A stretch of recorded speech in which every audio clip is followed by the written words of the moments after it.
In this video, we're going to talk about who should be the first person you hire when outsourcing to the Philippines.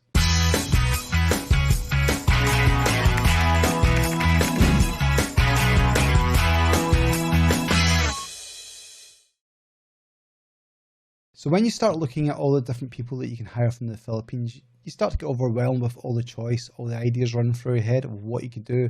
But for most people, the very first person they want to hire is usually somebody who's going to do a job for them that needs specifically done. So say you need a designer, video editor, so on. That's usually who people go for first. But one of the things that you should really actually consider hiring is someone to help you. Get a VA who can get work off your plate. Get rid of as many jobs that you possibly can. So one of the exercises that you could do is sit down and write out what is it you actually do each day, every day. Do that for a week. Get an idea of what you're actually spending your time on, and then work out from there. Well, what could I actually get a VA to do? Out of all these tasks I do, how can I get rid of the majority of them? That's your aim. You want to reduce the amount of things that you're actually working on so you can work on your business fully. That's one of the things that's going to free up most of your time. It's going to give you more time to think. It's going to give you more leeway to do more stuff, and you're going to be able to act quicker on a lot of things because you know that someone is doing certain tasks for you that you had to do previously, but now you no longer have to do. Now, the good thing about this is that it's affordable for most small businesses. Most small businesses are one person on their own, generally can't afford to hire someone even part-time locally, so they forget about full-time, and they're usually snowed under with lots of work to do. But with the Philippines, you've got an opportunity to hire people ranging from $350 to $500 a month as a VA. You'd have to look to see what level you're looking at, how often you need them. That's full-time prices, by the way. Part-time if they're really high-end, but if they're very high-end, they're able to do jobs a lot quicker. So it's kind of like having a full-time person who maybe has to learn tasks on a job. But honestly, once you have sat down and worked out each of the jobs you need done, then worked out how someone can do them. So that could just be as simple as recording yourself, talking, showing them over the tasks that you're doing, or supplying screenshots, or just even writing it up if it's very short. I would recommend doing a video of you speaking while you're showing the task getting done, because that's invaluable. What you'll find is that your staff will go back and review that video. They'll watch it so they understand, they'll take their own notes, but as they start to do the job, they'll go back and they'll even pause it screen by screen just to see how things go, and then they'll know what to do. You can actually get VAs who they're maybe not skilled in certain online things. So for example, WordPress, I have a VA who updates all my WordPress sites for me. Now I've got quite a lot of them, but what I get them to do is I get them to do the full WordPress update. I get them to update all the plugins, and I also get the person to, when I fill in like a blog, for example, I send it off to them and say, right, could you put that up for me?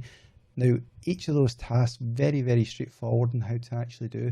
If you're someone who's used something like, say, WordPress a lot and you know how to actually go about doing it, then it's really not that hard to explain at all. You can do that with simple screenshots, and it's a really good way of getting additional work off you. Now, for me, it's very important for security that the plugins are updated on a weekly basis. So that's something I used to do before. I used to do it for a lot of websites, so it took up a lot of time. But I got a VA to do it. Suddenly I found that I had an extra couple of hours every single week. Now that's actually quite substantial in the long run, because then what you end up finding is, oh, well, actually I could do this task and that task could be given to someone. And before you know it, these are off your plate and you've got more time to work on your business. Now, for the majority of people though, when they go to hire someone, it's always with a specific thing in mind. So for example, oh yeah, I need someone to help me with my graphics, I need a video editor, I need someone for social media, I need a programmer, etc. Now by all means, hire them and get them as well. But if I was looking at it now, I'd probably organize myself better and get the VA first. I ended up doing is started off with 2 backend programmers, then I got a graphic designer, then I got a video editor, then I got a front-end developer, and before I knew it, I was like, wow, I'm doing a lot more stuff, and I thought, hang on a minute, there's a lot of day-to-day tasks that I'm doing that I could pass off to someone else. And that's when I got my first VA. And getting a VA to help you do these additional things is amazing. It's just like having extra time to yourself to actually be able to go, wow, I can actually get through my work each day, and basically what it ends up doing to you is it frees up so much time that you actually get a chance to think about your business. You actually get a chance to come up with stuff. Now, obviously, you can fill up those times with more things to do. I would advise against that. I would look at how you can actually get people to do different things for you and make your business profitable, because what you'll often find is that most small businesses, you're the one who drives the sales, you're the one who drives the idea and the marketing and so on.